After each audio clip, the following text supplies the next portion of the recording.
Trailer decoding എന്ന് പറയുന്ന video നമ്മൾ എപ്പോൾ ചെയ്യാമെന്ന് വെച്ച് കഴിഞ്ഞാലും കുറേ ആൾക്കാർ വരും. എന്തിനാണ് ഇങ്ങനെ സിനിമ ഇറങ്ങുന്നതിന് മുമ്പ് ഇതിനെക്കുറിച്ചൊക്കെ നിങ്ങൾ ചിന്തിക്കുന്നത്? സിനിമ അങ്ങ് കണ്ടാൽ പോരെ എന്നൊക്കെ. എന്തിനാണ് ട്രെയിലർ ഡീകോഡിംഗ് എന്ന് ചോദിച്ചു കഴിഞ്ഞാൽ ഇതൊരു പ്രൊമോഷണൽ വാല്യൂ ഉള്ള ഒരു സംഭവമാണ്. ഒരു സിനിമയിലെ കഥ ഇങ്ങനെ ആയിരിക്കാം, അല്ലെങ്കിൽ ഇങ്ങനൊരു സംഭവം ഇതിൻ്റെ ട്രെയിലറിലുണ്ടല്ലോ, ഇതെന്തായിരിക്കും എന്നൊക്കെ അറിയാനുള്ള ആകാംക്ഷ അത് വർദ്ധിപ്പിക്കുക എന്നുള്ളതും അതിലേക്ക് കുറച്ച് മരുന്നിട്ട് കൊടുക്കുക എന്നുള്ളതുമാണ് നമ്മൾ മെയിനായിട്ട് ചെയ്യുന്നത്. സംശയം ഉണ്ടെങ്കിൽ ദ ക്യൂവിൻ്റെ ചാനലിൽ ഈ സിനിമയുടെ ഒരു പ്രൊമോഷണൽ ആക്ടിവിറ്റി നടപ്പുണ്ട്. ഇതിനകത്ത് പൃഥ്വിരാജ് അവതരിപ്പിച്ചിരിക്കുന്ന കഥാപാത്രം അയാളൊരു നല്ല മനുഷ്യനാണോ അതോ വില്ലനാണോ എന്നൊക്കെ ചോദിച്ചുകൊണ്ടുള്ള ഒരു ക്യാമ്പയിനാണ്. അത് ആക്ച്വലി ഒരു പ്രൊമോഷനാണ്. ശരിക്കും ഈ സിനിമയിൽ പൃഥ്വിരാജിൻ്റെ ക്യാരക്ടറിൻ്റെ വില്ലനാണോ നായകനാണോ എന്നുള്ളത് അതിലൊരു വലിയ സ്പോയിലറല്ലേ. ഇതെന്തിനാ ഇവർ നാട്ടുകാരോട് ചോദിച്ചുകൊണ്ട് നടക്കുന്നത്? ചില സിനിമകൾ അങ്ങനെയാണ്. അതിൻ്റെ അകത്തൊരു സസ്പെൻസ് ഫാക്ടറുണ്ട്. അതിൻ്റെ ചുരുളഴിക്കാൻ വേണ്ടിയിട്ടുള്ള ശ്രമങ്ങൾ സോഷ്യൽ മീഡിയയിൽ പലയിടങ്ങളിലും നടക്കുന്നു എന്നുള്ളത് അതിൻ്റെ ഒരു പ്രൊമോഷണൽ വാല്യൂ കൂട്ടുന്ന കാര്യം തന്നെയാണ്. അപ്പോൾ സിനിമയുടെ ഒരു പ്രൊമോഷണൽ വാല്യൂ ഉള്ള മെറ്റീരിയലായിട്ടാണ് നമ്മൾ ഇത് അപ്ലോഡ് ചെയ്യുന്നത്. ഐ നോബഡി എന്ന് പറയുന്ന സിനിമ, അതിൻ്റെ ട്രെയിലർ, ടീസർ, റിലീസായിട്ടുള്ള പാട്ട്, ഇതൊക്കെ വെച്ചുകൊണ്ട് പോസ്റ്റേഴ്സൊക്കെ വെച്ചുകൊണ്ടുള്ള ഒരു അനാലിസിസാണ്. ഇതുപോലെ തന്നെ കഥയായി വരുമെന്നൊന്നും നമ്മൾ അവകാശപ്പെടുന്നില്ല. ചിലപ്പോൾ സംഭവിച്ചേക്കാം, ചിലപ്പോൾ ഒന്നും സംഭവിച്ചില്ല എന്നും വരാം. അഥവാ സംഭവിക്കാനുള്ള ഒരു സാധ്യത മുന്നിൽ കണ്ടുകൊണ്ടാണ് നമ്മൾ പറയുന്നത്. സിനിമയുടെ ഒരു തരത്തിലുള്ള സ്പോയിലിംഗ് എലമെൻറ്റും വേണ്ട. ഇപ്പോൾ ട്രെയിലർ ഡീകോഡിങ് കണ്ടിട്ട് സിനിമ കാണാനിരുന്നാൽ ചിലപ്പോൾ അതിൽ ഏതെങ്കിലും ഒരു സീൻ വരുമ്പോൾ അയ്യോ ഇത് അങ്ങേര് പറഞ്ഞാണല്ലോ എന്ന് പോലത്തെ ഒരു തോന്നൽ ചില ആളുകളുടെ ആസ്വാദനത്തിനെ ബാധിച്ചേക്കാം. അതുകൊണ്ട് അങ്ങനെ യാതൊരു തരത്തിലുള്ള സ്പോയിലിംഗ് എലമെൻറ്റ്സും വേണ്ടെന്നാണെങ്കിൽ നിങ്ങൾക്ക് ഈ വീഡിയോ ഇവിടെ വെച്ചിട്ട് സ്കിപ്പ് ചെയ്യാം. ഇനി അതല്ല, ഇതിൻ്റെ ട്രെയിലർ കണ്ടു, കുറേ വട്ടം ആവർത്തിച്ച് കണ്ടൊക്കെ നോക്കി, അപ്പോൾ എനിക്ക് കുറച്ച് കാര്യങ്ങൾ മനസ്സിലായിട്ടുണ്ട്, അതുമായിട്ട് കണക്ട് ചെയ്ത് നോക്കാൻ പറ്റിയ എലമെൻറ്റ്സ് എവിടെയെങ്കിലും ഉണ്ടോ എന്ന് അന്വേഷിച്ച് നടക്കുന്ന ഒരാളാണ് നിങ്ങളെങ്കിൽ ഐ നോബഡി ഒരുപാട് രഹസ്യങ്ങളുള്ളൊരു പെട്ടിയാണ്. അതിൻ്റെ ഒരു താക്കോൽ അന്വേഷിച്ച് നടക്കുന്ന ഒരാളാണ് നിങ്ങളെങ്കിൽ നിങ്ങൾക്ക് ഈ വീഡിയോ കാണാം. സിനിമ റിലീസ് ആയതിനു ശേഷം ഈ വീഡിയോ കാണുന്ന സമയത്ത് ചിലപ്പോൾ നിങ്ങൾക്ക് ഇതൊരു കോമഡി വീഡിയോ ആയിട്ടും വേണമെങ്കിൽ ആസ്വദിക്കാവുന്നതാണ്. സോ ഐ നോബഡി എന്ന് പറയുന്ന സിനിമയുടെ ട്രെയിലറും ടീസറും ഒക്കെ കാണുമ്പോൾ ഒരു ഫസ്റ്റ് ടീസറിൽ തന്നെ വെളിവാക്കിയിട്ടുള്ള ഒരു കാര്യം എന്താണെന്ന് വെച്ച് കഴിഞ്ഞാൽ അതിലൊരു പോലീസുകാരൻ കഥ പറയുന്നത്, പോലീസുകാരനാണോ എനിക്കതൊരു പത്രക്കാരനായിട്ടാണ് ഫീൽ ചെയ്യുന്നത്. അപ്പോൾ ഒരു കഥ പറയുകയാണ്, ഒരു ക്രൈം സ്റ്റോറി പറയുകയാണ്. അതിലത്തെ ഫാക്ടേഴ്സ് എടുത്ത് നോക്കുകയാണെങ്കിൽ ഒരു ബാങ്കിൽ വെച്ച് 17 കോടി രൂപയുടെ കവർച്ച നടക്കുന്നു. ആ കവർച്ചയിൽ ആ സമയത്ത് ഹോസ്റ്റേജ് ആയിട്ട് അവർ പിടിച്ചുകൊണ്ട് പോയ ഒരാൾ, അയാൾ തന്നെ ഈ ക്രൈമിൻ്റെ സൂത്രധാരനായി മാറുന്നു എന്ന് പറയുന്നത് നമ്മളും ഒരു ഡയറക്റ്റ് ചിന്ത വെച്ച് നോക്കുമ്പോൾ അതൊരു ബ്രില്യൻ പ്ലാൻ തന്നെയാണ്. അതായത് ഞാനൊരു ബാങ്കിൽ ചെന്നിരിക്കുന്നു, ആ ബാങ്കിലൊരു കൊള്ള നടക്കുന്നു, അപ്പോൾ എൻ്റെ തലയ്ക്ക് തോക്ക് വെച്ചിട്ട് തന്നെ ഇവർ ഈ കൊള്ളയടിക്കാൻ വന്ന ആൾക്കാർ സ്വർണ്ണവും പണവും ഒക്കെ എടുത്തുകൊണ്ട് പോകുന്ന സമയത്ത് എന്നെയും കൂടി കൊണ്ടുപോകുന്നു. അങ്ങനെ കൊണ്ടുപോയിട്ട് എൻ്റെ ജീവൻ രക്ഷിക്കണമെങ്കിൽ ഇവർക്ക് രക്ഷപ്പെടാനുള്ള അവസരം ഒരുക്കണമെന്ന് അവരൊരു വാണിംഗ് പറയുന്നു. അത് കേട്ട് പോലീസുകാർ അവർക്ക് രക്ഷപ്പെടാൻ അവസരം കൊടുക്കുന്നു, എൻ്റെ ജീവൻ രക്ഷിക്കുന്നു. എന്നിട്ട് കുറേ നാളുകൾക്ക് ശേഷം, എനിക്ക് ആദ്യം തന്നെ ആ പൈസ പെട്ടെന്നെടുത്ത് എൻജോയ് ചെയ്യണമെന്നൊന്നുമില്ലല്ലോ, കുറേ നാൾ കഴിഞ്ഞ് ഈ പണം ഇപ്പോൾ വിദേശ രാജ്യത്തൊക്കെ മറ്റോ എത്തിച്ചിട്ട് സ്പ്ലിറ്റ് ചെയ്തെടുത്ത് അങ്ങനെ എനിക്ക് സന്തോഷമായിട്ട് ജീവിക്കാമല്ലോ, അങ്ങനെ ഒരു പ്ലാൻ അതിൻ്റെ അകത്തുണ്ട്. പക്ഷേ അത് വളരെ സ്ട്രെയിറ്റ് ആയിട്ടുള്ള പ്ലെയിൻ ആയിട്ടുള്ളൊരു പ്ലാനാണ്. അങ്ങനെ ഒരു പ്ലാൻ ചിലപ്പോൾ ഏതെങ്കിലും ഒരു പത്രമാധ്യമ സ്ഥാപനത്തിലിരിക്കുന്ന ജേർണലിസ്റ്റിന് ഈസി ആയിട്ട് ആലോചിച്ചെടുക്കാവുന്നതാണ്. അങ്ങനൊരു കഥ പറച്ചിൽ മാത്രമായിട്ടാണ് അതെനിക്ക് ഫീൽ ചെയ്യുന്നത്. പക്ഷേ ട്രെയിലറും ടീസറും കാണുമ്പോൾ നമുക്ക് ഉറപ്പിക്കാൻ പറ്റുന്ന ചില ഫാക്ടേഴ്സ് ഉണ്ട്. അതിലൊന്ന് രാജീവൻ എന്ന് പറയുന്ന കഥാപാത്രമാണ്, പൃഥ്വിരാജ് അവതരിപ്പിക്കുന്ന കഥാപാത്രം. രാജീവൻ ഒരു ഗവൺമെൻറ് സ്റ്റാഫാണ്. അയാളുടെ അടുത്ത് ഈ നമ്മളെല്ലാവരും കൂടി അധ്വാനിച്ചുണ്ടാക്കിയ ഒരു സാധനം സാർ ഒറ്റയ്ക്ക് എടുക്കണ്ട എന്നൊക്കെ പറയുന്ന ഡയലോഗ് പറയുമ്പോൾ പൃഥ്വിരാജിൻ്റെ കഴുത്തിലൊരു കേരള ഗവൺമെൻറ്റിൻ്റെ ഒരു ടാഗ് കിടപ്പുണ്ട്. സെക്രട്ടേറിയറ്റിലായിരിക്കാം.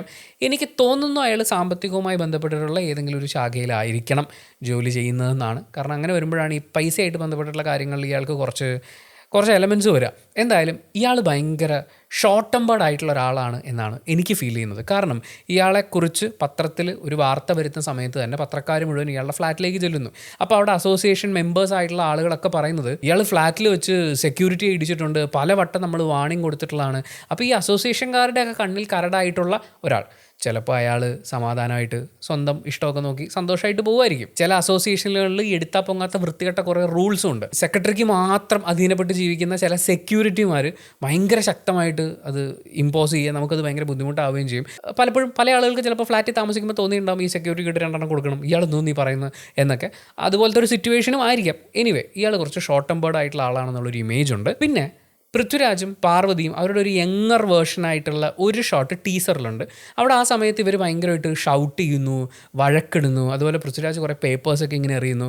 അയാളെന്തായാലും ഒരു കഥാകൃത്വമൊന്നും ആയിരിക്കില്ല. ആ എറിയുന്നത് ചിലപ്പോൾ കണക്ക് കൂട്ടലുകളാണെങ്കിലോ ബഡ്ജറ്റാണെങ്കിലോ ബില്ലുകളും പ്ലാനുകളും ആണെങ്കിലോ അങ്ങനെ വരുമ്പോൾ ആ സമയം മുതലേ അവർക്ക് സാമ്പത്തികമായിട്ടുള്ളൊരു സ്ട്രെസ് ഉണ്ടെങ്കിലോ അത് ജസ്റ്റ് ഒരു ഊഹമാണ്, ചുമ്മാ അവിടെ മനസ്സിൽ വെച്ചാൽ മതി. ഇനി മീര എന്ന് പറയുന്ന കഥാപാത്രം, പാർവതി അവതരിപ്പിച്ചിട്ടുള്ള ക്യാരക്ടർ, അവരെ നമ്മൾ കാണുമ്പോഴൊക്കെ ഒരു പെർട്ടിക്കുലർ കളറിലുള്ള സാരി തന്നെയാണ് കോൺസ്റ്റൻ്റ്. അതായത് പൃഥ്വിരാജിൻ്റെ കോസ്റ്റ്യൂംസ് മാറിക്കൊണ്ടേയിരിക്കുന്നു, മേക്കപ്പ് മാറിക്കൊണ്ടേയിരിക്കുന്നു. പക്ഷേ പാർവതിക്ക് കോൺസ്റ്റൻ്റ് ആയിട്ട് നമ്മൾ കാണുന്നത് ഈ ഒരു കോസ്റ്റ്യൂമാണ്. അത് കാണുമ്പോൾ മനസ്സിലാവുന്നത് അവരൊരു 9 to 5 ഷിഫ്റ്റിന് പോകുന്ന ഒരു ജോലി ചെയ്യുന്ന ഒരാളാണ്.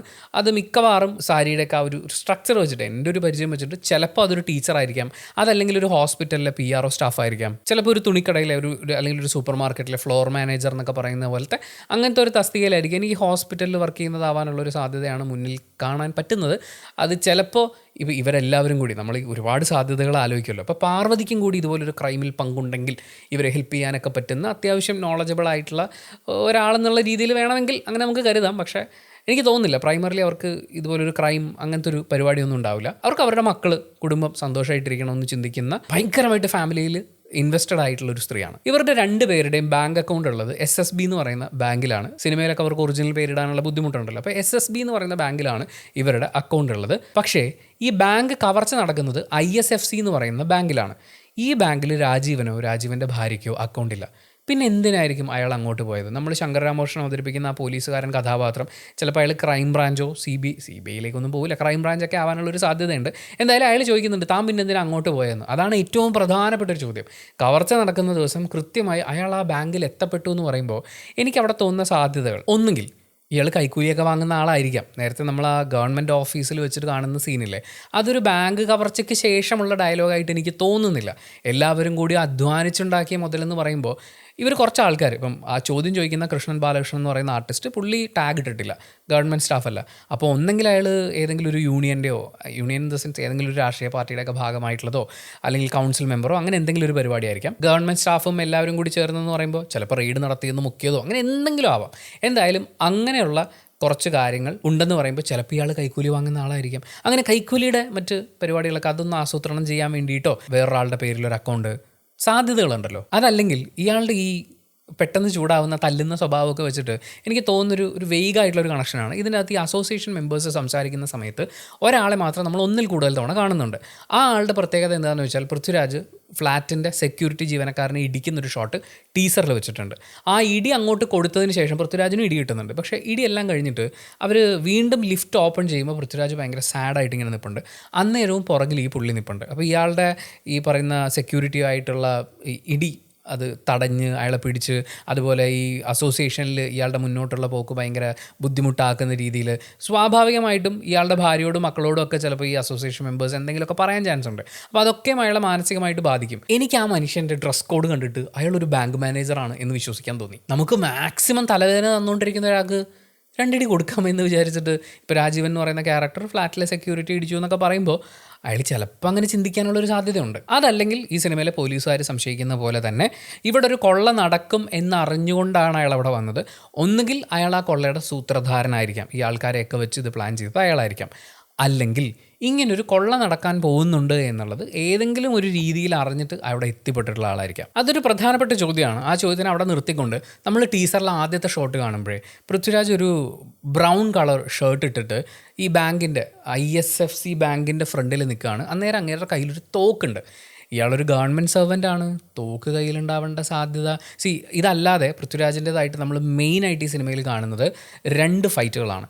ഒന്ന്, അതൊരു ചേസിൻ്റെ സ്വഭാവമുള്ളൊരു ഫൈറ്റാണ്. മകൾക്ക് കഥ പറഞ്ഞു കൊടുക്കുന്ന ആ സമയം മുതലേ നമ്മൾ കാണുന്നതാണ്. സിറ്റിക്കകത്തുകൂടി പൃഥ്വിരാജ് ഇതേ ഒരു ബ്രൗൺ ഷർട്ട് ഇട്ടിട്ട് ഓടിക്കൊണ്ടേയിരിക്കുകയാണ്. കുറേ ആൾക്കാർ ഇടിക്കുന്നു, കുറച്ച് ആൾക്കാർ പൃഥ്വിരാജിനെ ഫോളോ ചെയ്യുന്നു. പിന്നീട് അതൊരു ഷോപ്പിംഗ് കോംപ്ലക്സിലേക്ക് ചെല്ലുന്നു, അവിടെ വെച്ച് ഫൈറ്റ് നടക്കുന്നു. ആ ഇടി മുഴുവൻ കഴിഞ്ഞ് ഇനി ആരൊക്കെ ഉണ്ടടാന്ന് പറഞ്ഞിട്ട് ഇയാളൊന്ന് തിരിഞ്ഞു നോക്കുമ്പോഴേക്കും പുറകിൽ നിന്ന് ആരോ വരുന്നുണ്ട്. അത് കണ്ടിട്ട് നാട്ടുകാർ മുഴുവൻ സ്പ്ലിറ്റ് ആവുന്നുണ്ട്.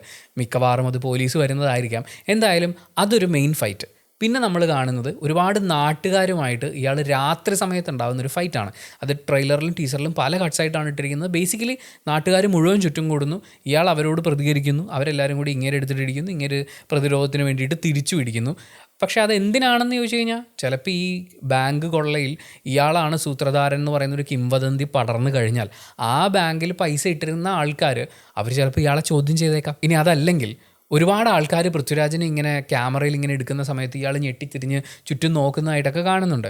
ഒരു ഫൈറ്റ് സീക്വൻസ് ഉണ്ടായി കഴിയുമ്പോൾ ഈ ആൾക്കൂട്ടത്തിനെ മുഴുവൻ ഇങ്ങനെ ഇടിച്ചു തെറിപ്പിക്കുന്ന ഒരാളുണ്ടാകുമ്പോൾ ഉറപ്പായിട്ടും കുറേ ആൾക്കാർ അതിൻ്റെ വീഡിയോ എടുക്കാം. അയാൾ പിന്നീട് പുറത്തിറങ്ങി നടക്കുമ്പോഴും ആരെങ്കിലുമൊക്കെ വീഡിയോ എടുക്കുമ്പോൾ അത് ചോദ്യം ചെയ്ത് വഴക്കായി ചിലപ്പോൾ അത് പിന്നീട് ഒരു ഫൈറ്റായിട്ടും മാറാം. എന്തായാലും ഈ 2 ഫൈറ്റ് സീക്വൻസിലും ഇത്രയും ആൾക്കാർ ഇടിക്കാൻ വരുമ്പോഴും ഇയാൾ തോക്കൊന്നും ഉയർത്തി കാണിച്ചിട്ടില്ല. മാത്രമല്ല ഇയാളെ ഹോസ്റ്റേജ് ആയിട്ട് ഈ ബാങ്ക് കൊള്ളക്കാർ മുഴുവൻ കൊണ്ടുപോകുന്നുണ്ട്. അപ്പോഴൊന്നുമില്ലാത്തൊരു തോക്ക് എനിക്ക് തോന്നുന്നത് പത്രക്കാരുടെയോ പോലീസുകാരുടെയോ ഒരു ഇമാജിനേഷൻ, അതിൽ വരുന്ന ഒരു ഷോട്ടായിട്ടാണ്. കാരണം ബാങ്കിൻ്റെ മുമ്പിൽ പൃഥ്വിരാജിനെ ഒന്നിലധികം കോസ്റ്റ്യൂംസിൽ നമ്മൾ കാണുന്നുണ്ട്, ഒന്നിലധികം രീതിയിൽ നമ്മൾ കാണുന്നുണ്ട്. അപ്പോൾ മിക്കവാറും ഇയാൾ ആ ബാങ്കിലേക്ക് പോയതിനെ പല ആൾക്കാർ ഇൻ്റർപ്രറ്റ് ചെയ്യുമ്പോൾ ഇതായിരിക്കാം അതായിരിക്കാം എന്ന് പറയുമ്പോൾ അത് നമ്മളെ കാണിക്കുന്നതിൻ്റെ ഭാഗമായിട്ടായിരിക്കാം തോക്കും പിടിച്ചുള്ള പൃഥ്വിരാജിനെ നമ്മൾ കാണുന്നത്. ചിലപ്പോൾ പൃഥ്വിരാജ് കുഞ്ഞിനോടൊരു കഥ പറഞ്ഞു കൊടുക്കുന്നുണ്ട്. ഇയാളുടെ ജീവിതത്തിൽ സംഭവിച്ച കാര്യങ്ങളെക്കുറിച്ച് ഇയാൾ കുഞ്ഞിന് പറഞ്ഞു കൊടുക്കുന്ന, അയാളെ തന്നെ ഹീറോ ആക്കി മാറ്റുന്ന, കാരണം പപ്പയെ തല്ലി ആരും പിന്നീട് ജീവനോടെ പോയിട്ടില്ല എന്ന് പറയുമ്പോൾ അങ്ങനെ തന്നെ ഹീറോ ആക്കി കാണിക്കാൻ വേണ്ടി പറഞ്ഞ കഥയിലെ ഒരു വിഷ്വലും ആവാം. പിന്നെ നമ്മൾ ടീസറിൽ ശ്രദ്ധിക്കേണ്ട ഒരു കാര്യം, ഒരു ട്രെയിൻ ഇങ്ങനെ പാസ് ചെയ്ത് പോകുന്ന സമയത്ത് ആ റെയിൽവേ പാളത്തിനോട് ചേർന്ന് ഒരു ചെറിയ ബിൽഡിംഗ് കാണിക്കുന്നുണ്ട്. ആ ബിൽഡിംഗ് കാണുമ്പോൾ എനിക്ക് ഫീൽ ചെയ്യുന്നത് എന്താണെന്ന് വെച്ചാൽ ഇതിനകത്ത് സുധി കോപ്പ, പിന്നെ നമ്മുടെ ഡ്രൈവർ ചേട്ടൻ ഖാലിദ് റഹ്മാൻ, ഇവർ രണ്ടുപേരും കൂടി ചെന്നിട്ട് ഒരു കടമുറിയുടെ അടുത്ത്, ആ കട ഇങ്ങനെ കുറേ പ്ലേറ്റ് ആയിട്ട് ഡോറുള്ള കടകളുണ്ടല്ലോ, അപ്പോൾ അതിലൊരു പാളി മാറ്റിയിട്ട് ഇവർ തമ്മിൽ സംസാരിക്കുന്നുണ്ട്. പൈസയായിട്ട് നമുക്കിങ്ങനെ കുറേ ഓടി നടക്കാൻ പറ്റില്ല, ഇതുപോലത്തെ ഒരു സ്ഥലം പൈസയ്ക്ക് സേഫ് ആണോ എന്ന് ഖാലിദ് റഹ്മാനും ചോദിക്കുന്നുണ്ട്. അപ്പോൾ മിക്കവാറും ഇതേപോലെ റാൻഡമായിട്ട് ആരും പ്രതീക്ഷിക്കാത്തൊരു സ്ഥലം, സേഫ്റ്റി ഒന്നും അങ്ങനെ ഉറപ്പ് വരുത്തേണ്ടതായിട്ടുള്ള ആവശ്യമില്ലാത്തൊരു സ്ഥലമായിരിക്കാം ഈ ബാങ്ക് കൊള്ളയ്ക്ക് ശേഷം പണവും സ്വർണവും ഒക്കെ സൂക്ഷിക്കാൻ വേണ്ടിയിട്ട് സെലക്ട് ചെയ്യുന്നത്. ഇതിനകത്ത് ബാങ്ക് കവർച്ചയ്ക്ക് വേണ്ടിയിട്ട് ഇറങ്ങിത്തിരിക്കുന്നവർ 3 പേരാണ്. അവരെ 3 പേരെ പല സമയത്തായിട്ട് നമ്മൾ കാറിലൊക്കെ ആയിട്ട് കാണുന്നുണ്ട്. ഒന്ന് ഖാലിദ് റഹ്മാൻ്റെ ക്യാരക്ടറാണ്, പിന്നൊന്ന് സഞ്ജു ശിവറാമാണ്, 3 സുധി കോപ്പയാണ്. അപ്പോൾ ഇവർ ചൂസ് ചെയ്യുന്ന സ്ഥലം ഈ റെയിൽവേ പാളത്തിനോട് ചേർന്നിട്ടുള്ള ഈ ഒരു പഴയ ബിൽഡിംഗ് ആണ്. പിന്നെ അവർ കാറെടുത്ത് പോകുന്നതും കാറിൽ ചേസ് സീനുകളൊക്കെ നമ്മൾ കാണുന്നുണ്ട്. ഇതിലും ഡ്രൈവർ ഏട്ടനായിട്ട് ഖാലിദ് റഹ്മാൻ തന്നെയാണുള്ളത്. ഒരു ചേസിങ് സീനിൽ സുധി കോപ്പ ഭയങ്കര ടെൻഷൻ അടിച്ചിരിക്കുന്നത് നമ്മൾ കാണുന്നുണ്ട്. കാരണം നമ്മളിപ്പോൾ പിടിക്കോടാ, നമ്മൾ എന്ത് ചെയ്യുന്നതെന്ന് പറയുന്ന പോലത്തെ ഒരു അങ്കലാപ്പാണ്. അതേസമയം ഖാലിദ് റഹ്മാൻ്റെ മുഖത്തുള്ളത് എന്തായാലും ഇനി പോരാടിയിട്ടേ ഉള്ളൂ, അതായത് രണ്ടും കൽപ്പിച്ചെന്ന് പറയുന്ന പോലത്തെ ഒരു ഭാവമാണ്. ചിലപ്പോൾ അതൊരു പോലീസിൻ്റെ ചേസ് സീക്വൻസ് ആവാം, അതല്ലെങ്കിൽ പൃഥ്വിരാജിൻ്റെ ക്യാരക്ടർ ഇവരെ ചേസ് ചെയ്യുന്നതാവാം. എന്തായാലും അവരങ്ങനെ പേടിച്ചും ഈ പറയുന്ന ഒരു ഭാവത്തിലൊക്കെ ഇരിക്കുന്ന സമയത്ത് പുറകിലും ഒരാളുണ്ട്, അയാളുടെ കയ്യിൽ ഒരു ബാൻഡേഡ് ഉണ്ട്. ആ ബാൻഡേഡോടുകൂടി തന്നെയാണ് നമ്മൾ സഞ്ജു ശിവറാമിനെ കാണുന്നത്. അവർ ആ കാറിലേക്ക് സാധനങ്ങൾ എടുത്തു വെക്കുന്നു, ഡിക്കി അടയ്ക്കുന്നു, ഡോർ അടയ്ക്കുന്നു പോലെയുള്ള ഫാസ്റ്റ് കട്ട്സ് ഒക്കെ നമ്മൾ കാണുന്നുണ്ട്. അപ്പോൾ അവർ കൊള്ളയ്ക്ക് വേണ്ടിയിട്ട് തയ്യാറെടുക്കുന്നതായിരിക്കാം. എന്തായാലും ഇവർ കൊള്ള നടത്താൻ പോകുന്നതും പിന്നീട് നമ്മൾ ഈ ചേസിലായിട്ട് കാണുന്നതൊക്കെ ട്രിവാൻഡ്രം എയർപോർട്ടിൻ്റെ ടാക്സിയാണ്. പക്ഷേ പൃഥ്വിരാജിനെയും കൊണ്ട് ഇവർ കാറിൽ പോകുന്ന ഒരു സീനിൽ പൃഥ്വിരാജിൻ്റെ തലയിൽ ഇട്ടിരിക്കുന്ന ഒരു കവറുണ്ട്. വെച്ച് സ്റ്റാർട്ട് ചെയ്ത് എന്തൊരു ഹോം ഡെലിവറി പരിപാടിയാണെന്ന് തോന്നുന്നു, അതിൻ്റെ ഒരു കവർ ഇട്ടിട്ടുണ്ട്. അതേപോലെ തന്നെ ടീസറിൽ നമ്മൾ കാണുന്നൊരു ഷോട്ട്, മാസ്ക് വെച്ചിട്ടുള്ള ഒരാൾ പോലീസ് ജീപ്പിൻ്റെ കാറിൻ്റെ ടയർ വെടിവെച്ച് പൊട്ടിക്കുകയാണ്. അപ്പം ഇവരെ ചേസ് ചെയ്ത് പുറകെ വരാതിരിക്കാൻ വേണ്ടിയിട്ടാണ്. അത് പൊട്ടിക്കുന്ന സമയത്ത് ബാക്കിലായിട്ടൊരു വാനുണ്ട്. നേരത്തെ നമ്മൾ പറഞ്ഞ പൃഥ്വിരാജിൻ്റെ തലയിലിട്ടിട്ടുള്ള കവറിലെ അതേ കാര്യം തന്നെയുള്ളതാണ്. ആ വാനിൻ്റെ അടുത്ത് 2 പേര് നിൽപ്പുണ്ട്. ഒരാൾ മുട്ടുകുത്തിയിരിപ്പുണ്ട്. മുട്ടുകുത്തിയിരിക്കുന്ന ആൾ പൃഥ്വിരാജാണെന്നാണ് നമ്മൾ മനസ്സിലാക്കുന്നത്. സോ ഇവർ ബാങ്ക് റോബറിക്ക് വേണ്ടിയിട്ട് അവിടെ ചെന്ന് കയറുന്നു. ആ സമയത്ത് അവിടെ പൃഥ്വിരാജിൻ്റെ ക്യാരക്ടറുണ്ട്, എല്ലാവരെയും പേടിപ്പിക്കുന്നു. പൃഥ്വിരാജിൻ്റെ മൂക്കിനിട്ട് അവർ ഈ തോക്കിൻ്റെ പിടി വെച്ചിട്ട് ഒരു ഇടി ഇടിക്കുന്നുണ്ട്. മൂക്കിനകത്തൊരു വട്ടത്തിലുള്ള മുറിവെന്ന് പറയുന്നത് മിക്കവാറും ഇതുപോലെ നല്ല കട്ടിയുള്ളൊരു സാധനം വെച്ച് സ്ട്രെയിറ്റ് ഫേസ് പഞ്ച് വരുന്ന സമയത്താണ്. പിന്നെ ഇങ്ങേരുടെ ഒരു ചൂടാവൽ സ്വഭാവമൊക്കെ വെച്ചിട്ട് ബാങ്ക് റോബറിക്ക് വരുന്ന ആൾക്കാരുടെ അടുത്തും വലിയ സഹകരണമൊന്നും കാണിക്കാൻ ചാൻസ് ഇല്ല, അല്ലെങ്കിൽ രക്ഷപ്പെടാനുള്ള എന്തെങ്കിലുമൊക്കെ ചാൻസസ് എടുക്കാൻ സാധ്യതയുണ്ട്. ആ സമയത്ത് നല്ല ഇടി കിട്ടിയിട്ടുണ്ടാവും. എന്തായാലും അങ്ങനെ ബാങ്കിൽ നിന്ന് ഇവർ സ്വർണവും പണവും ഒക്കെ ആയിട്ട് പോകുന്ന സമയത്ത് പൃഥ്വിരാജിനെ കൂടി കൊണ്ടുപോകുന്നുണ്ട്. ഇയാളെ ജീവനോടെ വിട്ടു തരണമെങ്കിൽ ഞങ്ങൾക്ക് രക്ഷപ്പെടാനുള്ളൊരു സ്പേസ് ഉണ്ടാക്കി തരണമെന്ന് പറഞ്ഞ് അങ്ങനെ ഇയാളെ വിട്ടു കൊടുക്കാൻ വേണ്ടിയിട്ടുള്ള ഒരു സ്പേസ് ആയിരിക്കും അത്. പൃഥ്വിരാജിനെ അവിടെ ഉപേക്ഷിച്ചിട്ട് ഈ വണ്ടിയുടെ കാറ്റഴിച്ച് വിട്ട് കഴിഞ്ഞാൽ അവർക്ക് ആ വാനുമായിട്ട് രക്ഷപ്പെടാം. പക്ഷേ അതൊക്കെ അത്ര ഈസി ആണോ എന്ന് നമുക്ക് വേണമെങ്കിൽ ഇപ്പോൾ ചിന്തിക്കാം. പോലീസുകാർക്ക് ഒരു ഡ്രോൺ ഉണ്ടെങ്കിൽ അവരെവിടെ പോയാലും ചേസ് ചെയ്യാവുന്നതല്ലേ ഉള്ളൂ. അങ്ങനെയുള്ള ഈ കേസ് കഴിഞ്ഞു, അതായത് ഇയാളെ ഹോസ്റ്റേജായി കൊണ്ടുപോയി സം റാൻഡം നോബഡി എന്നുള്ളതാണ് ഇവർ വിചാരിച്ചിരിക്കുന്നത് പോലീസുകാർ. അതാണ് മധുപാലിൻ്റെ ക്യാരക്ടർ പറയുന്നത്. ആരെയാണ് അവർ പിടിച്ചുകൊണ്ട് പോയെന്ന് ചോദിക്കുമ്പോൾ ഒരു നോബഡി എന്ന് പറയുമ്പോൾ ആരുമല്ല എന്ന് പറയുന്ന പോലെ അങ്ങനെ പോലീസുകാരും അത് വിട്ടിട്ടുണ്ടാവും. ഈ ഹോസ്റ്റേജിനെ കുറിച്ച് പിന്നീട് അന്വേഷിച്ച് പോകാന്നൊക്കെ പറയുന്നത് വളരെ കുറച്ച് കേസുകളിലല്ലേ സംഭവിക്കുള്ളൂ. നമ്മൾ സിനിമകളിൽ അങ്ങനെയല്ലേ കണ്ടിട്ടുള്ളൂ. പക്ഷേ പിന്നീട് പതുക്കെ ഇങ്ങനൊരു സ്റ്റോറി ഡെവലപ്പായി വരുന്നുണ്ടാവാം. ഇയാളാണ് ശരിക്കും ഇതിൻ്റെ എല്ലാം പിന്നിൽ എന്ന് പറയുന്നൊരു കാര്യമോ, അല്ലെങ്കിൽ ഈ മോഷണം നടത്തിയിട്ടുള്ള ആൾക്കാർ അവരുടെ കയ്യിൽ നിന്ന് പോലീസിന് തൊണ്ടി മുതൽ കിട്ടാതിരിക്കുന്നൊരു സാഹചര്യം നിങ്ങളന്ന് ആലോചിച്ച് നോക്കുക. ഇവർ ഈ പണവും സ്വർണവും ഒക്കെ കവർന്നെടുത്തതിന് ശേഷം ഇവരുടെ സേഫ് ഹൗസിൽ കൊണ്ടുപോയി വെച്ചു. അതിന് ശേഷം ഒരു റൗണ്ട്, അതായത് പോലീസുകാരുടെ ശ്രദ്ധ വരുന്നതിന് മുമ്പേ പണവും സ്വർണവും സേഫ് ആയിട്ടുള്ളൊരു സ്ഥലത്തേക്ക് വെച്ചു. എന്നിട്ട് അവർ ഈ വാനുമായിട്ട് പോയി. പിന്നീടാണ് ഹോസ്റ്റേജിനെയൊക്കെ കൈമാറി ഇവർ രക്ഷപ്പെടാൻ നോക്കുന്നത്. ചിലപ്പോൾ അവർ പിടിക്കപ്പെടുന്നുണ്ടാവും. പക്ഷേ ഇവർ ഇന്ന സ്ഥലത്താണ് ഈ സ്വർണവും പണവും വെച്ചിരിക്കുന്നതെന്ന് പറഞ്ഞ് പോലീസുകാർ അവിടെ ചെല്ലുമ്പോൾ അവിടെ ഈ സ്വർണവും പണവും ഇല്ലെന്ന് വിചാരിക്കും. അപ്പോൾ എന്തായിരിക്കും അവിടെ സംഭവിച്ചിട്ടുണ്ടാവുക? ഒരു സാധ്യത എന്ന് പറയുന്നത് വളരെ ബ്രില്യൻ്റ് ആയിട്ടുള്ള ഒരുപക്ഷേ സാമ്പത്തിക പ്രശ്നങ്ങളൊക്കെ അലട്ടുന്നുണ്ടാവുന്ന രാജീവൻ എന്ന് പറയുന്ന കഥാപാത്രം ഈ വണ്ടി കയറിയതിന് ശേഷം ഇവരെങ്ങോട്ടൊക്കെയാണ് വളയുന്നത് പോകുന്നതെന്നൊക്കെ ഉള്ളത് സിറ്റി അടുത്തറിയാവുന്ന ഒരാൾക്ക്, വഴികളൊക്കെ അറിയാവുന്ന ഒരാൾക്ക് ഏകദേശമൊക്കെ ഊഹിക്കാവുന്നേ ഉള്ളൂ. മിക്കവാറും ഈ കണ്ണല്ലേ ഇവർ പൊത്തിയിട്ടുള്ളൂ, അപ്പോൾ ചെവി കേൾക്കാമല്ലോ. അപ്പോൾ ഒരു ട്രെയിൻ വളരെ ക്ലോസ് ആയിട്ട് പോകുന്ന ഒരു സൗണ്ടൊക്കെ കേൾക്കുമ്പോൾ റെയിൽ പാളത്തിന് വളരെ ക്ലോസ് ആയിട്ടുള്ളൊരു സ്ഥലത്താണ് ഇവരിത് വെച്ചിരിക്കുന്നത്. ചിലപ്പോൾ ഇന്ന ലെഫ്റ്റ് റൈറ്റ് ഒക്കെ വെച്ചിട്ട് ഇയാൾക്കിത് മനസ്സിലാവുകയും ഇയാൾ ആ സ്ഥലത്ത് ചെന്ന് സ്വർണവും പണവും മുക്കുകയും ചെയ്തിട്ടുണ്ടെങ്കിൽ എന്ന് പറയുന്ന ഒരു ചിന്ത പോലീസുകാർക്കും പത്രക്കാർക്കും ഒക്കെ വരുമ്പോൾ സ്വാഭാവികമായും സ്റ്റോറി മുഴുവൻ ഇയാളിലേക്ക് വരും, ഫോക്കസ് മുഴുവൻ ഇയാളിലേക്ക് വരും, ഇയാളിലേക്ക് വീണ്ടും അന്വേഷണങ്ങൾ വരും. ഒരുപക്ഷെ അതുകൊണ്ടായിരിക്കും ശങ്കർ രാമകൃഷ്ണന്റെ ക്യാരക്ടർ ചോദിക്കുന്നത്, നിങ്ങളുടെ ഭാര്യയുടെയും അക്കൗണ്ട് വേറെ ബാങ്കിലായിരിക്കെ നിങ്ങൾ എന്തിനാണ് ആ ബാങ്കിൽ പോയെന്ന്. ആ ചോദ്യം ചോദിക്കുന്ന സമയത്ത് പൃഥ്വിരാജിന്റെ മുഖത്ത് പാടുകളൊന്നുമില്ല. ദാറ്റ് മീൻസ് ഈ പറയുന്ന ബാങ്ക് റോബറി ഒക്കെ കഴിഞ്ഞ് ഇയാൾക്ക് മുഖത്ത് ഇടിയൊക്കെ കിട്ടിയതിന് ശേഷം എത്രയോ നാൾ കഴിഞ്ഞിട്ടായിരിക്കാം ചിലപ്പോൾ ഈ ചോദ്യം വരുന്നത്. ഇനി വേറൊരു സാധ്യത പറയാം. ഇവർ ഹോസ്റ്റേജായി കൊണ്ടുപോകുന്നത് രാജീവനെ അല്ലെന്ന് വിചാരിക്കും, വേറൊരാളെയാണ് ഇവർ ഹോസ്റ്റേജ് ആയിട്ട് കൊണ്ടുപോകുന്നത്. ഇവർ പുറത്തിറങ്ങി അവരുടെ വണ്ടി ഓടിച്ച് പോകുന്ന സമയത്ത് രാജീവൻ അവരെ ചേസ് ചെയ്തിരുന്നു എന്ന് വിചാരിക്കും. ആ പോസിബിലിറ്റി കുറച്ച് നാളുകൾക്ക് ശേഷമാണ് പോലീസുകാർ തിരിച്ചറിയുന്നതെങ്കിലും അപ്പോഴും രാജീവനാണ് ഇത് എടുത്തു മാറ്റിയതെന്ന് പറയുന്ന പോലത്തെ ഒരു നരേറ്റീവ് വരാം. ചിലപ്പോൾ അയാൾ എടുത്തു മാറ്റിയിട്ടുണ്ടാവും. അയാളുടെയും അയാളുടെ ഭാര്യയുടെയും കുഞ്ഞുങ്ങളുടെയും ഒക്കെ ഫ്യൂച്ചർ ഉറപ്പാക്കുന്നതിന് വേണ്ടി അയാൾ അത് കരുതി വെച്ചിട്ടുണ്ടാവും. പക്ഷേ ഒരു 10 കൊല്ലത്തേക്കെങ്കിലും അയാൾ ആ പൈസ പുറത്തെടുക്കാതിരിക്കുക എന്നുള്ളതാണ് കുറച്ച് ബുദ്ധിയുള്ള ഒരാൾ ചെയ്യുക. കാരണം ബാങ്കിൽ നിന്ന് മോഷ്ടിച്ചിട്ടുള്ള നോട്ട് കെട്ടുകളാണ്, സീരിയൽ നമ്പേഴ്സ് ഉണ്ടാവും, സ്വർണ്ണമാണ്. അപ്പോൾ ബൾക്കായിട്ട് ഇത് എവിടെയെങ്കിലും നമ്മൾ ചിലവാക്കാൻ നോക്കുന്ന സമയത്ത് പിടി വീഴാനുള്ള സാധ്യത വളരെ കൂടുതലാണ്. അപ്പോൾ മോഷ്ടിച്ചിട്ടുണ്ടെങ്കിൽ തന്നെ, അതായത് ആ സ്വർണ്ണവും പണം അയാളുടെ കയ്യിൽ ഉണ്ടെങ്കിൽ തന്നെ അയാളത് സമ്മതിക്കാതിരിക്കുക എന്നുള്ളിടത്താണ് അയാളുടെ വിജയം. ഏതറ്റം വരെ പോയാലും അത് സമ്മതിക്കാതിരിക്കുക. സമ്മതിച്ചു കഴിഞ്ഞാൽ പോയി, പിന്നെ അയാൾ ബാങ്ക് മോഷ്ടാവായി, ജോലി പോയി, ഫാമിലിയുടെ കാര്യം ഭയങ്കര കഷ്ടമായി, എല്ലാം കൊണ്ടും തകരും. പക്ഷേ പിടിച്ച് നിന്നാൽ ഒരു സമയം കഴിയുമ്പോൾ ചിലപ്പോൾ അയക്ക് ഹാപ്പി ആയിട്ട് ജീവിക്കാമെന്ന് പറയുന്ന പോലത്തെ ഒരു ചിന്ത ഉണ്ടാവാം. പിന്നെ ഇതിനകത്ത് ഇവന്മാർ 2 ദിവസമായി എന്നെ ഫോളോ ചെയ്യുന്നു സാറേ എന്ന് പൃഥ്വിരാജ് പറയുന്ന സമയത്ത് കാറിൽ പോകുന്നൊരു 3 പേരെ കാണിക്കുന്നുണ്ട്. എനിക്ക് പക്ഷേ അതിനേക്കാൾ കൂടുതൽ ഞാൻ ശ്രദ്ധിച്ചത് അവരുടെ പുറകിലുള്ള മതിലിൽ സ്വർണം ഏറ്റെടുക്കും എന്ന് പറയുന്ന പോലത്തെ അങ്ങനത്തെ കുറച്ച് പോസ്റ്റേഴ്സ് കണ്ടിട്ടുണ്ടായിരുന്നു. സാധാരണ അതുപോലൊരു ഷോട്ട് കാണിക്കുമ്പോൾ കുറച്ചും കൂടി ഒരു അപ്പച്ച വാല്യൂ മാറി അതൊന്ന് ബ്ലറായി പോകേണ്ട ഒരു സംഭവമൊക്കെ ഉണ്ടായിരുന്നു. പക്ഷേ അതൊക്കെ വളരെ ക്ലിയർ ആയിട്ടാണ് കാണുന്നത്.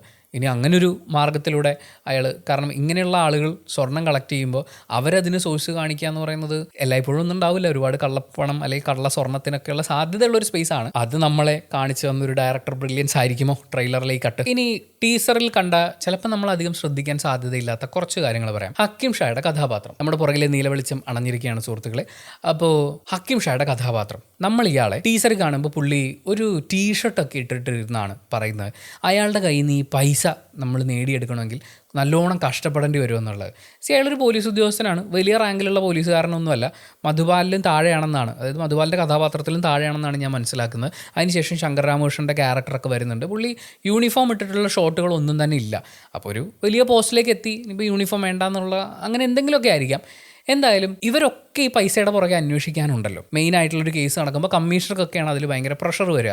അപ്പോൾ ഊണിലും ഉറക്കത്തിലും പ്രതിയെ പിടിക്കുന്ന എങ്ങനെയെന്ന് അവരൊക്കെ ആലോചിക്കുന്ന പോലെ ഇയാൾ ആലോചിക്കേണ്ട കാര്യമില്ല. പക്ഷേ അവനെ പിടിക്കാനോ അല്ലെങ്കിൽ അവനിലെ കുറ്റവാളിയെ പിടിക്കാം, കണ്ടെത്താം, ഇതൊന്നുമല്ല അയാൾ പറയുന്നത്.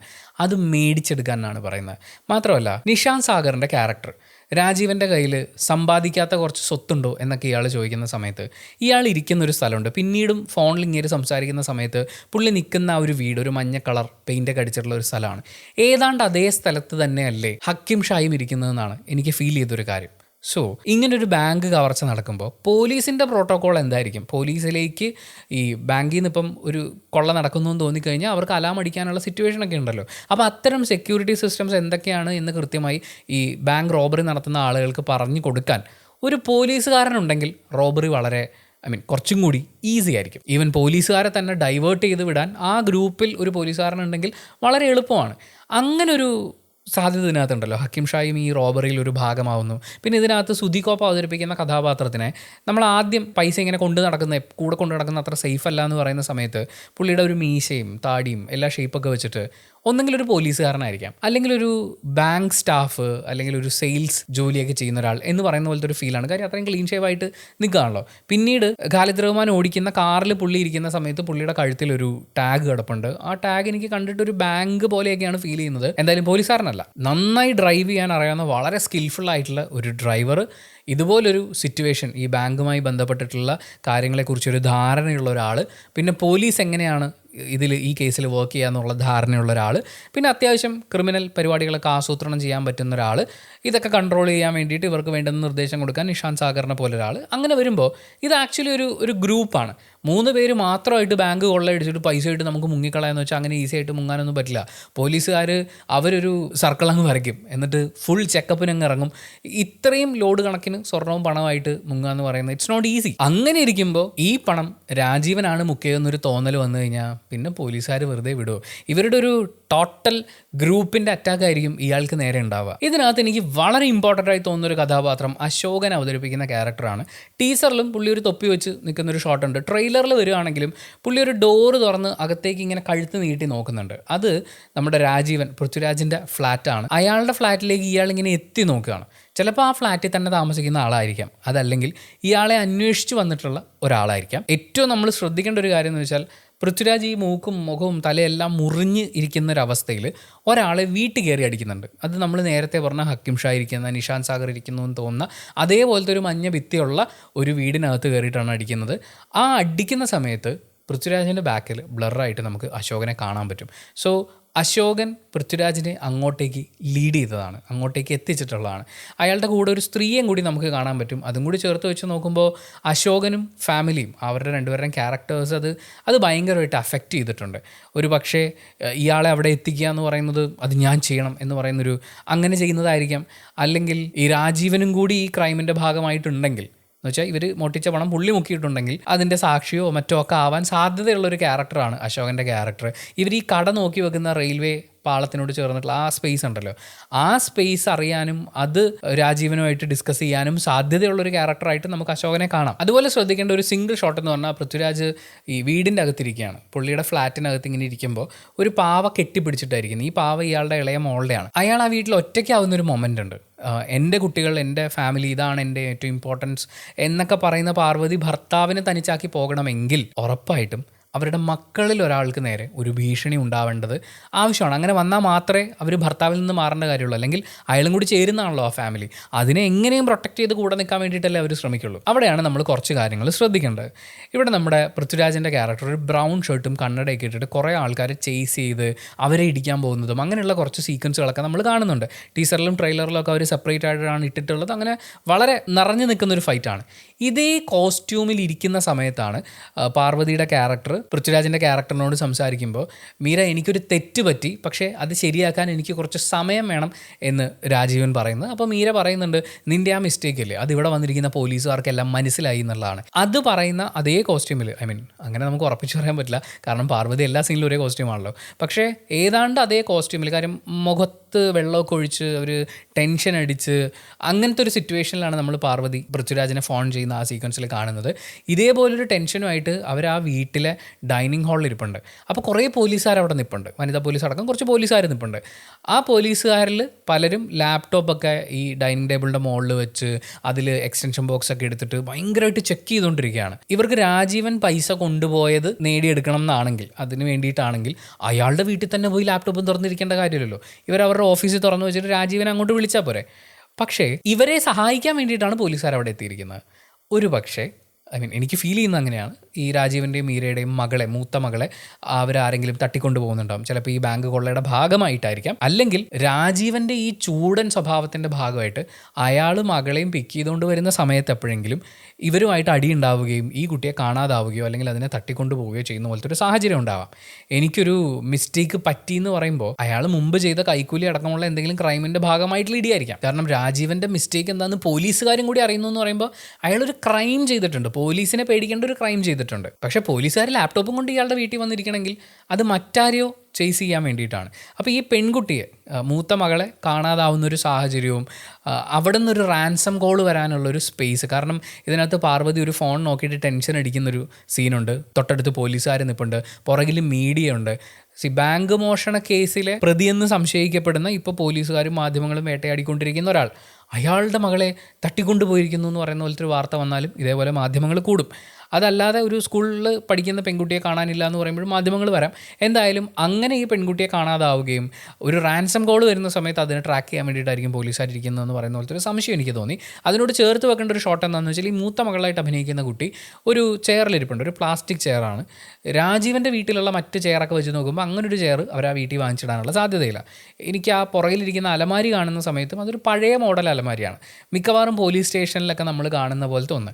അപ്പോൾ ഈ കുട്ടിയെ പോലീസ് സ്റ്റേഷനിൽ കൊണ്ടുവന്നിരുത്തുന്നുണ്ട്. ചോദ്യം ചെയ്യാൻ എന്തായാലും ആ പ്രായത്തിലുള്ളൊരു കുട്ടിയെ രക്ഷിതാക്കളില്ലാതെ അവിടെ കൊണ്ടിരുത്തില്ല. അപ്പോൾ മിക്കവാറും ഈ കുട്ടിയെ കാണാതാവുകയും പോലീസുകാർ അന്വേഷിക്കുകയും രാജീവനെയും പോലീസുകാർ ചിലപ്പോൾ സംശയിക്കുന്നുണ്ടാവാം, അല്ലെങ്കിൽ രാജീവൻ്റെ കയ്യിൽ നിന്നൊരു മിസ്റ്റേക്ക് വന്നിട്ടായിരിക്കാം. എന്തായാലും കുട്ടി അവർക്ക് കിട്ടുന്നുണ്ടാവും. ഈ പോലീസ് സ്റ്റേഷൻ എന്ന് തോന്നിപ്പിക്കുന്ന ഒരു സ്ഥലത്ത് പാർവതി ആ കോസ്റ്റ്യൂമിൽ, ആ സാരി അല്ലാതെ മറ്റൊരു കോസ്റ്റ്യൂമിൽ ഇരിക്കുന്ന ഒരു ഷോട്ടും കൂടിയുണ്ട്. ചിലപ്പോൾ അത് പൃഥ്വിരാജിൻ്റെ രാജീവൻ എന്ന് പറയുന്ന ക്യാരക്ടറിൻ്റെ കയ്യിലിരിപ്പിൻ്റെ ഭാഗമായിട്ട് അവർ പോലീസ് സ്റ്റേഷനിൽ കയറി ഇറങ്ങേണ്ടി വന്നു എന്ന് പറയുന്ന ദുരവസ്ഥയുടെ ആയിരിക്കാം. അതല്ലെങ്കിൽ ഈ കുട്ടിയെ തിരിച്ചു കിട്ടാൻ വേണ്ടിയിട്ടുള്ള ഒരു ഇരിപ്പുമായിരിക്കാം. എന്തായാലും സാരി ഉടുത്ത് പാർവതി, നേരത്തെ നമ്മൾ പറഞ്ഞ രാജീവൻ്റെ ആ ബ്രൗൺ ഷർട്ട് കണ്ണട, അങ്ങനെ അയാൾ വീട്ടിലിരിക്കുന്ന സമയത്ത് ഈ കുട്ടികളെയും വിളിച്ചുകൊണ്ട് ഇവർ പുറത്തേക്ക് ഇറങ്ങി പോകുന്നൊരു ഷോട്ടുണ്ട്. അപ്പോൾ രാജീവൻ വന്ന് ഷൂ കഴിച്ചിട്ടോ അങ്ങനെ എന്തോ ആണ് ചെയ്യുന്നത്. അപ്പോൾ അങ്ങനെ അയാൾ ഈ ഡ്രസ്സൊക്കെ മാറ്റുന്ന സമയത്ത് അവർ ഇറങ്ങി പോകണമെങ്കിൽ അവർ പിണങ്ങി പോവാണ്. രാജീവൻ്റെ കയ്യിലിരിപ്പ് കൊണ്ട് സ്വന്തം മകളെ ഒരു നിമിഷത്തേക്കെങ്കിലും നഷ്ടമായി എന്ന് പേടി തോന്നിയിട്ടുള്ളൊരമ്മ 2 മക്കളെയും വിളിച്ച് വീട്ടിൽ പോകും. ഒരു പക്ഷേ അത്തരമൊരു സിറ്റുവേഷൻ കൂടി കഴിഞ്ഞ് നിൽക്കുമ്പോഴാണ്, കാര്യം ഇത് മെൻ്റലി ഒരാളെ ഭയങ്കരമായിട്ട് ബാധിക്കുന്ന കാര്യമാണ്. അങ്ങനെ നിൽക്കുന്നൊരു സമയത്താണ് ഇയാൾ ബാങ്കിൽ പോവുകയും ഈ റോബറിയുടെ ഭാഗമായിട്ടുള്ള പ്രശ്നങ്ങളെ അയാൾ ഫേസ് ചെയ്യേണ്ടി വന്നെങ്കിലോ. ഞാൻ ഇതിൻ്റെ ടൈം ലൈനിനെ അങ്ങോട്ടും ഇങ്ങോട്ടൊക്കെ മാറ്റി മറിച്ചൊക്കെ ആലോചിച്ച് നോക്കി. കാരണം ഈ കുട്ടിയെ മിസ്സാവുന്നു, രാജീവൻ്റെ ഫാമിലി തകരുന്നു എന്ന് പറയുന്ന പോലത്തെ ഒരു ഘട്ടം വരുന്നു. ചിലപ്പോൾ അതിന് മുമ്പായിരിക്കാം ബാങ്ക് റോബറി നടന്നിട്ടുണ്ടാവുക, അവിടെ ഈ പ്രശ്നങ്ങളെല്ലാം ഉണ്ടായി അത് കെട്ടടങ്ങി എന്ന് വിചാരിക്കുമ്പോൾ വീണ്ടും അത് പൊങ്ങി വരുന്നു. ആ സമയത്ത് അയാളുടെ മകളെ പോലും നഷ്ടപ്പെടുമെന്ന് പറയുന്ന പോലത്തെ ഒരു സിറ്റുവേഷൻ വരുന്നു. ഇയാളുടെ ഈ തല്ല് കേസുകളും പ്രശ്നങ്ങളും ഒക്കെ വരുന്ന സമയത്ത് ഭാര്യ ഉപേക്ഷിച്ച് പോകുന്നു. ഭാര്യയും മക്കളും ഇല്ലാതിരിക്കുമ്പോൾ അയാൾ മെൻ്റലി വേറൊരു ലെവലിലേക്ക് പോകും. പോലീസുകാർ പ്രഷർ ചെലുത്തുന്നു. അതേപോലെ ഈ പണം സ്വർണ്ണമൊക്കെ തിരിച്ചു കിട്ടാൻ വേണ്ടിയിട്ട് റോബറി നടത്തിയ ആളുകളുടെ ഭാഗത്തു നിന്നുള്ളൊരു പ്രഷർ, നാട്ടുകാരുടെ ഒരു പ്രഷർ, ഇതെല്ലാം കൂടി വരുമ്പോൾ ഏതൊരു മനുഷ്യനും കിളി പോകുന്ന പോലത്തെ ഒരവസ്ഥയാണ്. അത്തരം ഒരു സിറ്റുവേഷനിലൂടെയൊക്കെ പൃഥ്വിരാജിൻ്റെ ക്യാരക്ടർ കടന്നു പോകുമെന്നാണ് ഞാൻ മനസ്സിലാക്കുന്നത്.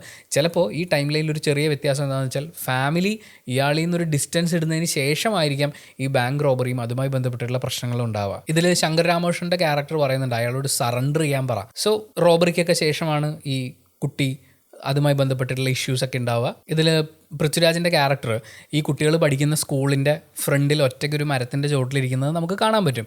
ആ സമയത്ത് ക്ലാസ് നടന്നുകൊണ്ടിരിക്കുക. കാര്യം പിള്ളേരൊന്നും നമ്മൾ പുറത്ത് കാണുന്നില്ല. 2 ടീച്ചേഴ്സ് മാത്രം ഒന്ന് അങ്ങോട്ടും ഒന്ന് ഇങ്ങോട്ടും പോകുന്നത് നമ്മൾ കാണുന്നുണ്ട്. അപ്പോൾ ക്ലാസ് നടന്നുകൊണ്ടിരിക്കുകയാണ്. അപ്പോൾ സ്വന്തം മക്കളെ ഒരു നോക്ക് കാണാൻ വേണ്ടിയിട്ട് ആ സ്കൂളിൻ്റെ മുറ്റത്ത് പോയിരിക്കുന്ന ഒരു അച്ഛൻ, അയാളുടെ വിഷമം, അങ്ങനെയൊക്കെയുള്ള കുറച്ച് കാര്യങ്ങൾ മലയാള സിനിമയ്ക്കും പ്രേക്ഷകർക്കും വളരെ ഇഷ്ടപ്പെട്ടിട്ടുള്ള സീക്വൻസുകളാണ്. അപ്പോൾ അതവിടെ പ്ലേസ് ചെയ്യുന്നു. അയാൾ മെൻ്റലി ഭയങ്കര ഡിസ്റ്റർബ്ഡ് ആവുന്ന ഒരു സിറ്റുവേഷനിലേക്കാണ് എത്തിക്കൊണ്ടിരിക്കുന്നതെന്ന്. ഇതിൽ ഇയാളുടെ മകൾ ഒരു കഥ പറഞ്ഞു തരുമോ എന്ന് ചോദിക്കുന്ന സമയത്ത് പപ്പയോട് യുദ്ധത്തിന് വന്നവരാരും ഇന്ന് ജീവിച്ചിരിപ്പില്ല എന്നൊക്കെ ഇയാൾ പറയുന്നുണ്ട്. എനിക്കതൊരു ഇമാജിനേഷൻ ആയിരിക്കുമോ എന്ന് പോലും സംശയമുണ്ട്. പൃഥ്വിരാജിൻ്റെ ക്യാരക്ടർ ബാങ്കിൽ നിന്ന് റോബ് ചെയ്തുകൊണ്ട് പോയ ഈ സ്വർണവും പണവും അത് അയാൾ സ്വന്തമാക്കുന്നുണ്ടോ ഇല്ലയോ എന്നുള്ളത് അത് നമ്മൾ തിയേറ്ററിൽ തന്നെ കണ്ടറിഞ്ഞാൽ മതി എന്നാണ് എനിക്കും ഈ ട്രെയിലറും ടീസറും ഒക്കെ ഡീകോഡ് ചെയ്യാൻ ഇരുന്നപ്പോൾ ഫീൽ ചെയ്തൊരു കാര്യം. അത് അറിയുന്നതിനേക്കാൾ എനിക്ക് ഇൻട്രസ്റ്റിംഗ് ആയി ഫീൽ ചെയ്യുന്നത് ഈ ക്യാരക്ടർ കടന്നു പോകുന്ന സിറ്റുവേഷൻസ് ഇവരെങ്ങനെ ചെയ്തു, അല്ലെങ്കിൽ അത് എങ്ങനെയൊക്കെ ആയിരിക്കും എന്നറിയാൻ വേണ്ടിയിട്ടാണ്. കാരണം വളരെ ഇൻറ്റൻസ് ആയിട്ടുള്ള ഇമോഷണൽ സിറ്റുവേഷൻസ് ആണ് നമ്മൾ ട്രെയിലറിലും ടീസറിലും കാണുന്നത്. ഒരു റോബറി നടക്കുന്നു, അവിടെ അറിയാതെ പെട്ടുപോകുന്നു, അതുമായി ബന്ധപ്പെട്ട ആ ക്രൈമിൻ്റെ പോലും ഭാഗമായി നമ്മുടെ പേര് വലിച്ചഴക്കപ്പെടുന്നു, ഫാമിലിയെ നമുക്ക് നഷ്ടപ്പെടുന്നു, നാട്ടുകാർ വരെ കൈവെക്കുന്ന ഒരു അവസ്ഥയിലേക്ക് എത്തിച്ചേരുന്നു എന്ന് പറയുമ്പോൾ ആ ക്യാരക്ടർ കടന്നു പോകാൻ സാധ്യതയുള്ള ഒരുപാട് ഇമോഷണലി ഇൻറ്റൻസ് ആയിട്ടുള്ള സിറ്റുവേഷൻസ് ഉണ്ട്. പൃഥ്വിരാജിനെ പോലൊരു അഭിനേതാവിൽ നിന്ന് റൊഷാക്ക് പോലെ ഒരു സിനിമയെടുത്ത സംവിധായകൻ അതിങ്ങനെ പിഴിഞ്ഞെടുക്കുന്നത് കാണാനുള്ള ഒരു ത്രില്ലാണ് ശരിക്കും ഈ സിനിമ കാണാനുള്ള, അല്ലെങ്കിൽ ഈ ടീസർ ട്രെയിലർ ഡീകോഡിങ് ചെയ്ത് കഴിഞ്ഞപ്പോഴും എനിക്ക് ഫീൽ ചെയ്യുന്നൊരു കാര്യം. പാർവതി അതിനകത്ത് പറയുന്ന, ട്രെയിലറിൽ പറയുന്ന ഡയലോഗ് ഉണ്ടല്ലോ, എൻ്റെ മക്കൾ, എൻ്റെ ഫാമിലി, അതൊക്കെയാണ് എൻ്റെ പ്രയോറിറ്റി എന്ന് പറയുമ്പം ഒരു സിംഹമൊക്കെ നിന്ന് ഗർജിക്കുക എന്നൊക്കെ പറയില്ലേ എന്ന് പറയുന്ന പോലെ അങ്ങനെ തൻ്റെ ഫാമിലിക്ക് വേണ്ടിയിട്ട് നിൽക്കുന്ന ഒരാളാണ്. ഇവരുടെ പാസ്റ്റ് കാണിക്കുന്നുണ്ട്. ആ സമയത്തും ഇവർക്കിടയിൽ വളരെ കോറായിട്ടുള്ള കുറേ ഇഷ്യൂസ് നടക്കുന്നുണ്ട്. അപ്പോൾ ഇങ്ങനൊരു ഫാമിലി സ്റ്റോറി ഇതിനകത്തുണ്ട്. ആ ഫാമിലിക്കകത്ത് നിൽക്കുന്നു എന്നുള്ളതും കൂടിയാണ് ഇയാളുടെ ക്യാരക്ടറും ഇയാൾ ചെയ്യുന്ന കാര്യങ്ങളൊക്കെ എത്രത്തോളം ഇൻറ്റൻസ് ആവുന്നു എന്നുള്ളൊരു ഘടകം വരുന്നത്. അപ്പോൾ ഉറപ്പായിട്ടും പാർവതിയുടെ പെർഫോമൻസ്, മൂത്ത കുട്ടിയായിട്ട് അഭിനയിക്കുന്ന കുട്ടി, ഇവരിലൊക്കെ അതിഗംഭീരമായിട്ടുള്ള പ്രകടനങ്ങൾ നമ്മൾ കാണാനുള്ള ഒരു സ്പേസ് ഉണ്ട്. പിന്നെ ഇളയ കുട്ടി, അവൾ കഥ ചോദിക്കുന്ന അതൊക്കെ ഭയങ്കര രസമുള്ളതാണ്. മാത്രമല്ല അത് ഭയങ്കര ഇമ്പോർട്ടൻ്റ് ആണ്. ഈ ഫാമിലി ഇതിനകത്ത് ഭയങ്കര ഇമ്പോർട്ടൻ്റ് ആണ്. ആ ഫാമിലിയുടെ അത്രയും ഒരു അങ്ങനെ നിൽക്കുന്ന ഒരു ഫാമിലി അത് പെട്ടെന്ന് ബ്രേക്ക് ആയി പോകുന്നു എന്ന് പറയുന്ന സിറ്റുവേഷൻ. അതിൻ്റെ കൂടെയാണ് പാരലലി പറയുന്ന ഒരു അന്വേഷണം, ഒരു ഇൻവെസ്റ്റിഗേഷൻ നടക്കുന്നു. മറ്റേ കള്ളന്മാരുടെ വഴിയും അതുപോലെ നാട്ടുകാരുടെ ഭാഗത്തു നിന്നുള്ള പ്രഷറൊക്കെ ആയിട്ട് ഈ ക്യാരക്ടേഴ്സ് കടന്നു പോകാൻ സാധ്യതയുള്ള ആ ഇൻറ്റൻസ് പരിപാടി. അതിൻ്റെ കൂടെ ഈ പറയുന്ന വളരെ ത്രില്ലിംഗ് ആയിട്ടുള്ള ഒരു ഇൻവെസ്റ്റിഗേഷൻ പരിപാടി ഇതിൻ്റെ ഇടയിൽ പോകുന്നു. അതിൽ തന്നെ പല വേർഷൻസ് നമ്മൾ കാണും. എനിക്ക് തോന്നുന്നു ബാങ്ക് റോബറി നമ്മൾ ഈ സിനിമയിൽ മിനിമം 2 പ്രാവശ്യമെങ്കിലും കാണുന്നുണ്ടാവും. അതായത് ഒരേ റോബറി 2 പ്രാവശ്യമെങ്കിലും. അതിലൊന്ന് ശരിക്കും നടന്നിട്ടുള്ളതും മറ്റൊന്ന് മറ്റൊരാളുടെ, ചിലപ്പോൾ പോലീസുകാരൻ്റെയോ അല്ലെങ്കിൽ പത്രക്കാരൻ്റെയോ വേർഷനായിരിക്കും. ചിലപ്പോൾ ഇതെല്ലാം നമ്മൾ കാണാനുള്ളൊരു സാധ്യതയുണ്ട്. ആ സിറ്റുവേഷനിൽ ഞാൻ ഭയങ്കരമായിട്ട് ആഗ്രഹിക്കുന്നത് ഇതിൻ്റെ വിഷ്വലൈസേഷൻ, ഇതിൻ്റെ ഡയറക്ടർ എങ്ങനെ പ്ലാൻ ചെയ്തിട്ടുണ്ടെന്ന് അറിയാനാണ്. കാരണം നിങ്ങൾ റൊഷാക്ക് നോക്കൂ, ചുമ്മാ ഡയറക്റ്റായിട്ട് സ്ട്രൈറ്റ് ആയിട്ട് പറഞ്ഞു പോകുന്ന സാധനമല്ലേ, അതിൻ്റെ ഒരു വിഷ്വൽ, ഒരു അറേഞ്ച്മെൻറ്റും കാര്യങ്ങളും ഒക്കെ ഉണ്ട്. നിസാം ബഷീർ അത് വേറെ ലെവലിൽ ചെയ്തെടുത്തിട്ടുണ്ടാവുമെന്നാണ് ഞാൻ കരുതുന്നത്, ആഗ്രഹിക്കുന്നത്, പ്രതീക്ഷിക്കുന്നത്. പൃഥ്വിരാജ് ഇൻ്റർവ്യൂവിൽ പറഞ്ഞൊരു കാര്യമുണ്ട്, ഇതിൻ്റെ ഫസ്റ്റ് ഷോട്ടിൽ നിങ്ങൾ ഞെട്ടും എന്നുള്ളത്.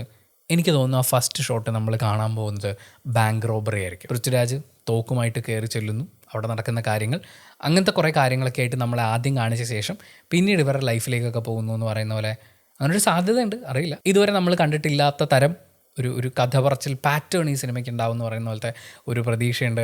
പിന്നെ ഈ ട്രെയിലറും ടീസറും സിനിമാ പാട്ടൊക്കെ കിട്ടുമ്പോൾ കുറേയൊക്കെ നമുക്ക് അവിടെ നിന്ന് ഇവിടുന്നൊക്കെ പ്രെഡിക്റ്റ് ചെയ്യാൻ പറ്റാറുള്ളതാണ്. പക്ഷേ ഇതങ്ങനെ കാര്യമായിട്ടൊന്നും നമ്മുടെ ഈ തരുന്നില്ല. എന്നാൽ കുറേ ഉണ്ടെന്നുള്ളൊരു തോന്നലാണ്. ഞാനിപ്പോൾ എത്ര പോസിബിലിറ്റീസ് പറഞ്ഞു, ഓരോ ക്യാരക്ടേഴ്സിനും എത്ര പോസിബിലിറ്റീസ് പറഞ്ഞു. ചിലപ്പോൾ ഇതിൽ കൂടുതൽ നിങ്ങൾക്ക് പറയാനുണ്ടാവും. പക്ഷേ ഇതാണ് നടക്കാൻ പോകുന്നത് നമുക്ക് ഉറപ്പിച്ച് പറയാനുള്ള ഒരു സാധനം അവരിട്ടിട്ടില്ല. അത്രയും ബ്രില്യൻ പരിപാടിയാണ്. ആ ബ്രില്യൻസിൻ്റെ ഒരു പരകോടി നമുക്ക് തിയേറ്ററിൽ കാണാൻ പറ്റുമെന്ന് പറയുന്ന ഒരു പ്രതീക്ഷയിലാണ് ഞാൻ കാത്തിരിക്കുന്നത്. Thank you so much for watching this video. നിങ്ങൾക്ക് ട്രെയിലറും ടീസറും ഒക്കെ കണ്ടപ്പോൾ ഫീൽ ചെയ്ത കാര്യങ്ങൾ എന്തൊക്കെയാണ് അതൊന്ന് കമൻറ്റ് ബോക്സിൽ രേഖപ്പെടുത്തുമോ. പിന്നെ സ്പോയിലർ ഒന്നും വേണ്ടെന്നാണെങ്കിൽ നിങ്ങൾ ബാക്കിയുള്ളവരെ കമൻറ്റ് ബോക്സിൽ ശല്യം ചെയ്യാതിരിക്കുമെന്നേ ഞാൻ പറയുള്ളൂ. അവർ ചർച്ച ചെയ്തോട്ടെ, അത് അവരുടെ ഇഷ്ടമാണ്, അവരുടെ വേൾഡാണ്, അവരുടെ യൂണിവേഴ്സാണ്. അപ്പോൾ thank you so much for watching this video. Video ഇഷ്ടപ്പെട്ടാൽ ലൈക്ക് ചെയ്യുക, കമൻറ്റ് ചെയ്യുക, ഷെയർ ചെയ്യുക, സബ്സ്ക്രൈബ് ചെയ്യുന്ന കാര്യവും ഹൈപ്പ് ചെയ്യുന്ന കാര്യവും പരിഗണിക്കുക.